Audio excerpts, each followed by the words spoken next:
জামিন পেয়েছেন সাবেক স্পিকার শিরিন শারমিন চৌধুরী। রোববার ঢাকার চিফ মেট্রোপলিটন ম্যাজিস্ট্রেট মেহেদী হাসান তার জামিন মঞ্জুর করেন।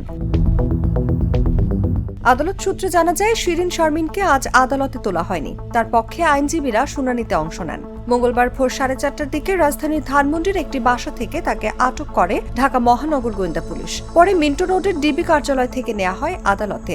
সবশেষ আদালতের নির্দেশে পাঠানো হয় কারাগারে। বৈষম্য বিরোধী আন্দোলনের সময় হত্যা চেষ্টা ও ভাঙচুরের ঘটনায় রাজধানীর লালবাগ থানায় করা একটি মামলায় এদিন সাবেক স্পিকার শিরিন শারমিন চৌধুরীর রিমান্ড ও জামিন নামঞ্জুর করে তাকে কারাগারে পাঠান আদালত। এর আগে আটকের পর ওই মামলায় তাকে গ্রেফতার দেখায় পুলিশ।